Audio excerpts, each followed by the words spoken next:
Hello, good afternoon, good people. I hope everybody's having a great day. So I had this crazy idea of doing an acquisition manager Monday. Today is that Monday. We'll start today and get things going. I'm here in my office in Dunwoody. This is where it's the headquarters of B&M Property Solutions, and we do a lot of deals, and a lot of what we do has been because we have a great acquisitions team.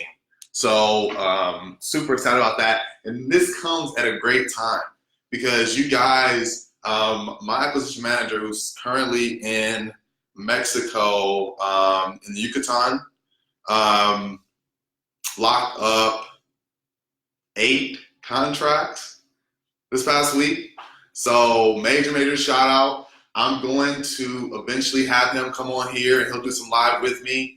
But this guy locked up 8 contracts, or actually 9, I'm sorry. 4 of them were condos in the same complex. So 4 of them, I was like a 4-for-1 type situation. But that's still 5 contracts on deals where he's not even here and going on appointments. So super proud of him and what he's able to do. Super proud of my prospectors that are able to put those opportunities in front of them.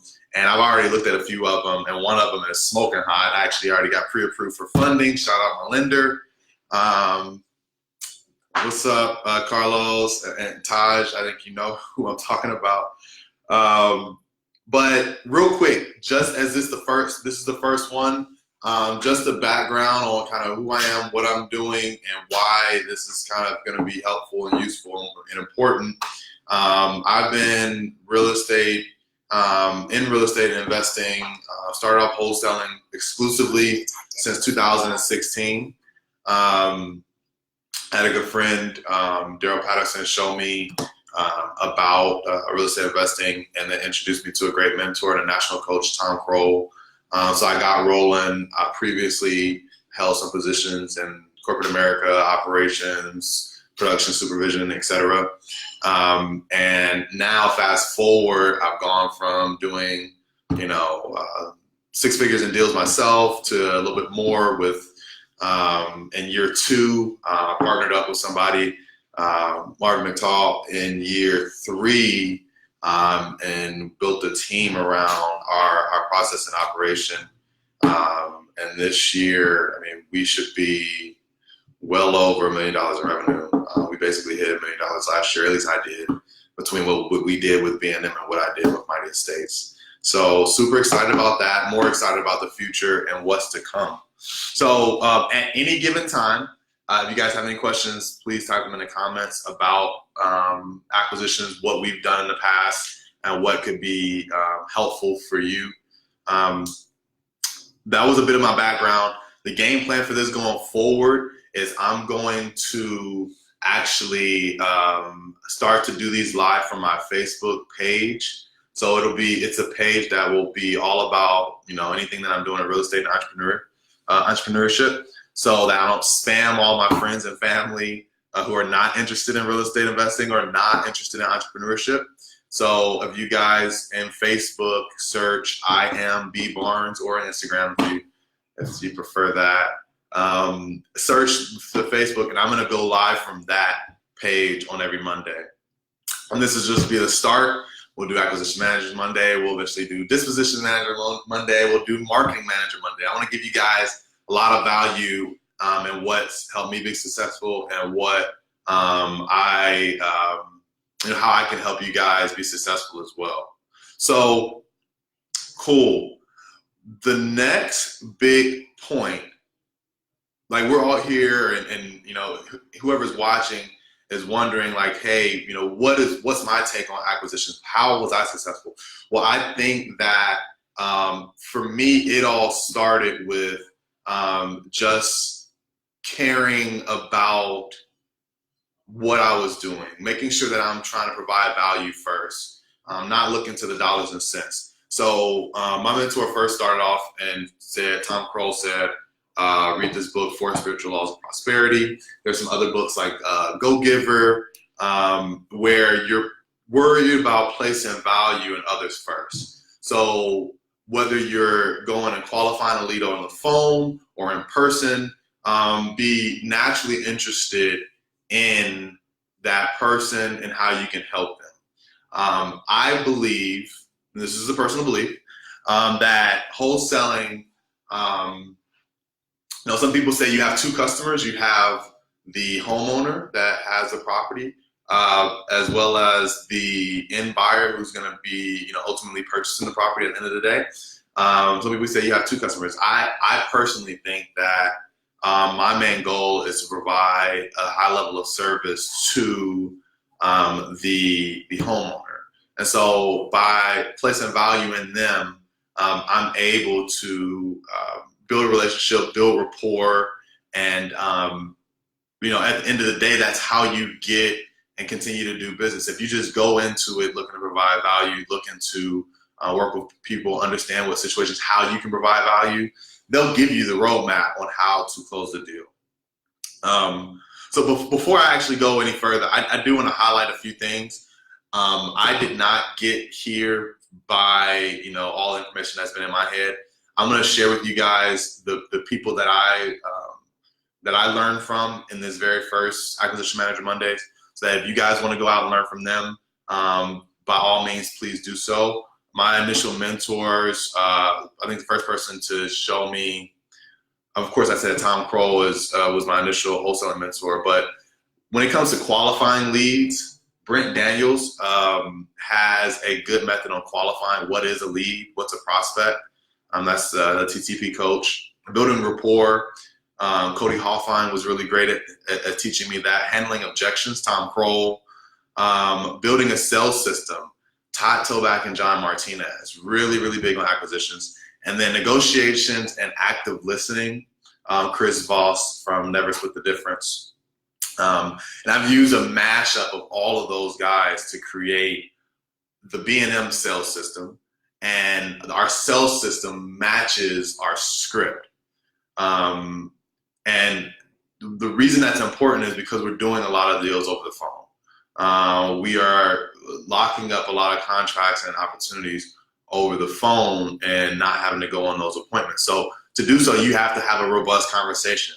You have to hit, pain points. You need to be able to boomerang and reverse. You need to make sure that they're trying to sell you and you're not trying to sell them. So jumping right back into it, the high level points I would say are being able to qualify a lead, having an established sales system, being able to analyze a deal properly, and then the importance of making offers. And in there's building rapport along the way. You got to be able to build rapport. That's something that's consistent along the way. And again, this will be a high level, and then I'll dive into this a little further going forward. Qualifying leads. Brent Daniels has the 4-pillar method. It's motivation, timeline, price, and condition of the home. With my team, I added in a 5th one, and that's the situation. And the difference between situation and motivation could be, situation is seller's just ready to, he's about to be moving here in a few weeks. But the motivation is he needs more money to be able to move. So it's just kind of an extra little layer. And your ability to quickly qualify each and every lead as you go. And I should actually write that on the board. But qualifying leads is super important because we qualify leads before we send them on to the next phase. Our sales system is built on a few pillars as well. It's something that we keep, front and handy every time, front and center every time we get ready to have a conversation with a homeowner. Our sales system is the warm-up and rapport building phase, setting an agenda and asking permission, qualifying and diagnosing, describing features, selling benefits, making an offer, getting closed. And then if you aren't able to get closed, you handle the objections. If you are getting to closing, you still boomerang them and take away the deal, such as, hey, well, are you sure you really want to sell your property at X amount? And if they do say, hey, I'm sure, then you have them locked in. Super, super important. And then we hand them off to our transaction coordinator. So that's our sales system. I would highly recommend that you have a sales system yourself, because that's going to allow you to stay on track, allow your acquisition managers to stay on track. It allows you to have some consistency in the conversations. It could shorten the sales cycle because you're not having these long-winded conversations that branch off into different areas and different lanes. It's a repeatable process that you work over and over to get from the beginning to the end line of getting the home under contract. So that's super important, having your sales system. Analyzing a deal. And I'm going to dive into this a bit further for sure, because there's a lot of different ways to teach how to analyze a deal for you yourself, as well as if you're trying to teach someone else. I think that I have a method that's worked. I have a method that's clearly worked for our acquisition team and our acquisition manager. And we'll dive into it. But the difference is, just to give you a glimpse, is a lot of people talk about ARV. There are so many people that say, hey, don't worry about ARV, such as a Tom Kroll. As they say, just keep it simple. Get the comps, get the 3 best comps, and take a percentage of that and take off your margin and make your offer. Well, I actually would take it a further step of simplification. All we like to do is find out what price a home similar to your subject property will sell to an investor who wants to fix and flip it, to a owner occupant who wants to be able to move into it reasonably cheaply, or to a landlord buyer. Find out what that price is. You can do that from Zillow. You can do that from FMLS, MLS, wherever you want, Redfin.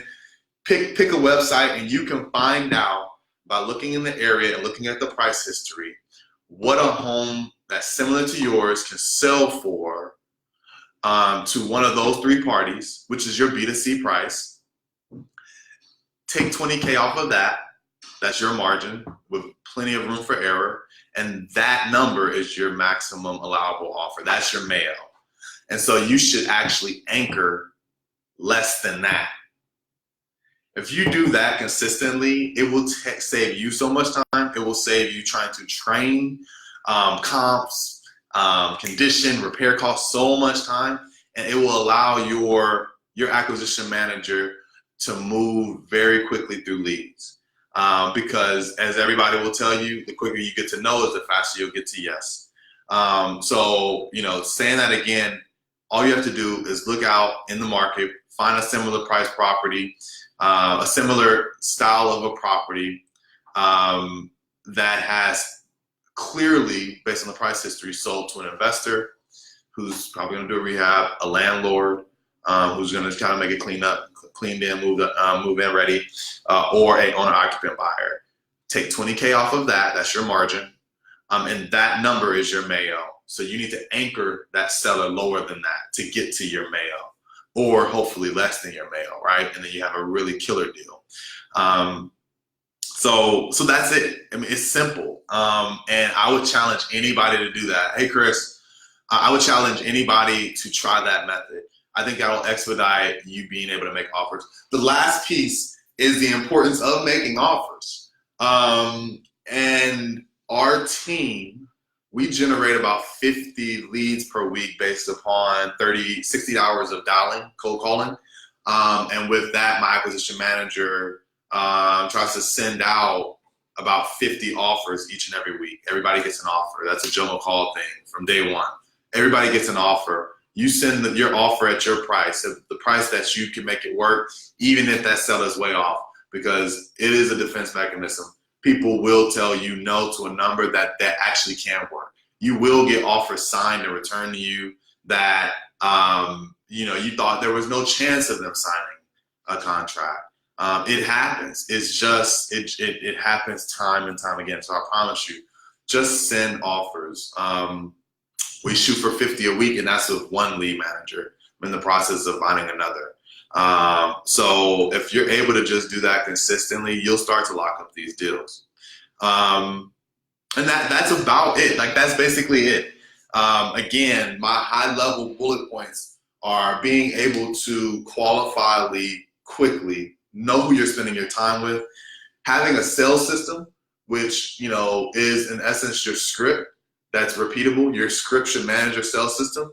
So my sales system has those bullet points that at any point in a conversation, my acquisition manager should know what part of the process he's in. If he's in the rapport building phase, if he's in the qualifying phase, if he's in the describing the features, selling the benefit phase, or the getting closed phase, or boomerang, right?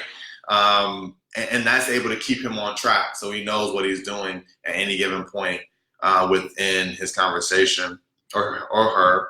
And then being able to analyze a deal quickly, that's super important because that affects how many offers you're able to get out, and getting out consistent offers. With those things, you yourself can be a great acquisition manager. And remember, rapport building is constant throughout that process. And rapport building is just being generally interested in this homeowner, their situation, because that's where the gold is. That's how you find the value. That's where you figure out how I can solve a problem based upon what's going on with them.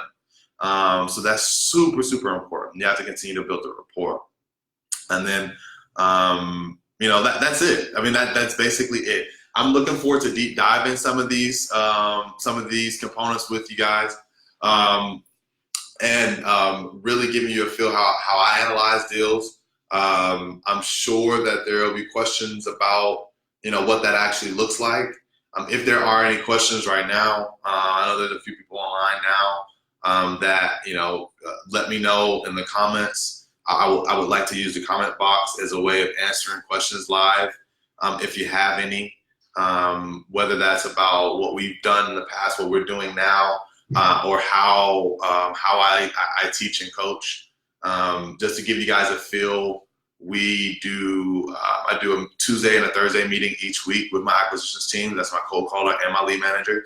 And then my lead manager is available to me at any given time for feedback on a deal or a property. In our Tuesday meeting, we go through our KPIs, how their numbers look from last week. That's always important. Anything you measure grows. And then on Thursday, we take 2 chapters of a book that we're reading. We did Fanatical Prospecting first. We're only on the second book, actually. But I think that really has given a lot of life, camaraderie, consistent training development for my team. We're doing 2 chapters. We're on chapters 7 and 8 of Never Split the Difference. So I think that's helpful when you're building a team. But again, you may not be in that point where you're building a team yet. But if you're wanting to do more deals yourself, you have to find a way to get out more offers. Be genuinely interested in the people that you're talking to and dealing with to find the value that you can provide them. And then stop worrying about analyzing the deal so much.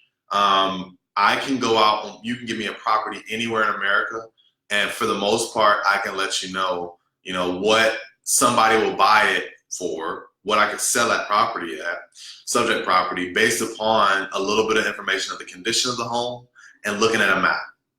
You give me those 2 things, I can pretty much tell you anywhere in America what something will sell for. And that's just by finding the B2C price, taking off my margin and making that my mayo. It's super, super simple. The things that I will tell you to watch out for, sometimes depending on the lot that it sits on, or if it's on a flood zone, or if it's in a bad school district, some of these things may affect it sometimes, so it's not fail-proof, but we're not trying to get everything right. We're not it's progress, not perfection. You're not trying to perfect each and every offer. You're trying to maximize the amount of offers you're able to get out, because it's just another marketing piece. You get that offer in front of that seller and then have a further conversation. Learn out a little bit more. Find out if they want to work with you. Then go back to your buyers and say, hey, this is a great deal. Where would you buy it at? And then I know I have something I'm working with. But if you're not focused on getting the offers out, then you got nothing. You got nothing because you're so busy focusing on perfecting your number, and it doesn't make a hill of beans. So it's super, super important. Try to get out, if you're a solo investor, try to get out 20, 25 offers a week at the number that you think that they can work at. And remember, if you go too low and they accept it, you just make more on the deal. If the offer is too high, you need to go back and have an honest discussion about reducing the price. Even though my team is virtual, we do not try to lock up deals for the simple fact of going to get a reduction. That is something that I'm prideful in. I do not go back for reductions when they're not necessary.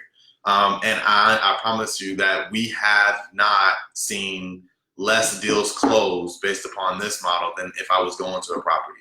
Because you're never going to be able to comp the same property the same way as somebody else. Like mistakes happen. And we do have a threshold that we need to hit in our business.